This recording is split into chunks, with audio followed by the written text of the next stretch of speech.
les 5 mois de formation, les 21 sessions de formation qui se sont tenues sur les partenariats publics-privés.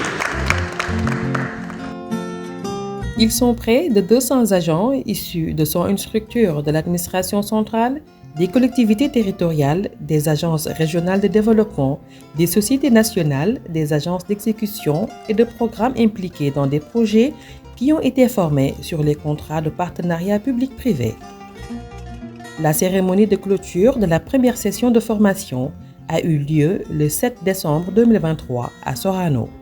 La cérémonie de clôture de la formation en partenariat public-privé, organisée par l'UNAP, la DCMP et l'ARCOP, marque une étape décisive, celle de la volonté de 3 institutions de la commande publique de se donner les moyens et de mutualiser leurs efforts pour disposer de ressources humaines de qualité, aptes à mener les projets et les programmes phares du Sénégal avec efficacité et célérité. Ces sessions de formation sont mises en œuvre dans le cadre de la campagne Tabax Suñu PPP ngir tabax suñu réew.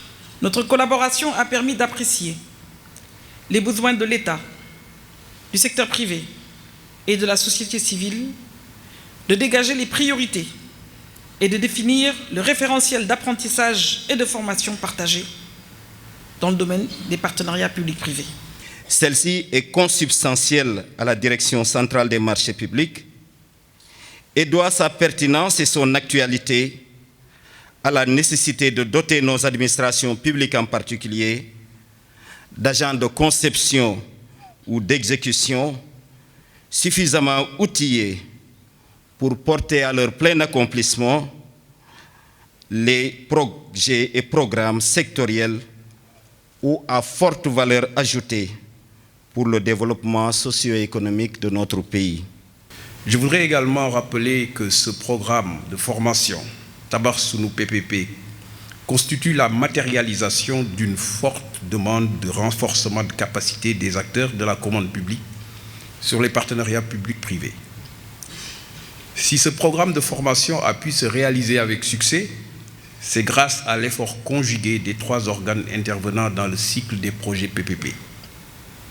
Force aujourd'hui est de constater que l'autorité de régulation de la commande publique, à travers ces programmes, a donné corps à ses aspirations plurielles et légitimes. Nous y voilà, et il s'agit bien de cela. La commande publique a su faire des mutations nécessaires pour se moderniser et accompagner les politiques publiques pour innover, tout en gardant sa spécificité première, qui est d'encadrer la dépense publique dans les meilleures conditions de transparence, d'éthique et d'économie. L'initiative vient de l'autorité de régulation de la commande publique, la Direction centrale des marchés publics et l'unité nationale d'appui au partenariat public-privé. Les ateliers d'échange et de partage ont été assurés par les experts de ces 3 organes de la commande publique. Les modules sont répartis en 4 phases qui suivent le cycle de vie du projet de partenariat public-privé. Tout d'abord, une phase théorique, donc pour imprégner les participants aux notions de partenariat public-privé. Affirmatif. Vous savez, aujourd'hui, la commande publique est à l'ère de la professionnalisation. Et en principe, on exige à ceux qui participent dans les processus de pouvoir connaître, d'avoir du savoir-faire. Ensuite, les différents modes de passation devaient être maîtrisés par les participants. C'était l'occasion de les en tenir et puis leur expliquer comment ils devaient évaluer les offres reçues, comment ils devaient élaborer leur contrat et comment ils devaient en assurer le suivi.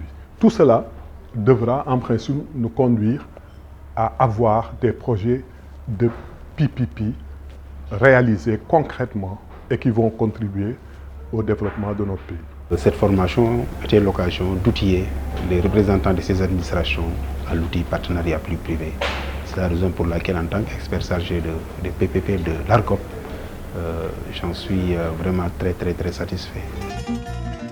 L'intérêt de ces ateliers de formation est de permettre à l'État du Sénégal d'avoir une panoplie de schémas de choix pour réaliser sa politique en matière d'infrastructures et de services de qualité. Que le partenariat public-privé s'applique à des projets identifiés par l'administration publique dans le principe et qui peuvent, n'est-ce pas, en tout cas, permettre de résoudre certains besoins, de satisfaire certains besoins des populations en matière d'infrastructures, mais aussi en matière de services. Vous permettrez ainsi à des milliers et des milliers de citoyens d'avoir accès à des services sociaux de base de grande qualité et d'améliorer substantiellement leurs conditions de vie. Avant la fin de la cérémonie, les récipiendaires ont reçu leurs attestations et se félicitent d'avoir acquis de nouvelles connaissances sur le cycle de vie d'un projet PPP. Ils comptent mettre ce savoir-faire au service de leurs structures respectives. Cette formation est importante pour tous les acteurs de la commande publique, pour toutes les autorités contractantes qui œuvrent, qui travaillent dans la mise en œuvre du plan Sénégal émergent, parce qu'elle permettra donc de déroulement, elle permettra à ces structures donc de mener de dérouler des contrats de partenariat public-privé de qualité pour la satisfaction des populations. Des experts en charge de la formation, ainsi que Mme Poulméry Bagnon, directrice de la formation et des appuis techniques de l'ARCOP, représentant le directeur général, exhortent les bénéficiaires à faire bon usage de leurs connaissances.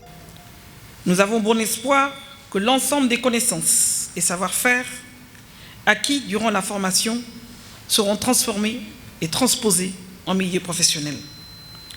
Vous serez nos ambassadeurs pour implanter les PPP dans nos différentes structures, dans les meilleures conditions de conformité et de célérité. De faire bon usage des leçons apprises durant ces sessions de formation, mais aussi de nous faire un retour par rapport à la mise en œuvre, aux éventuelles difficultés, pour permettre aux acteurs qui sont chargés de faire évoluer les textes, d'adresser ces difficultés, pour que, effectivement, ce cadre juridique puisse être mis opérationnel.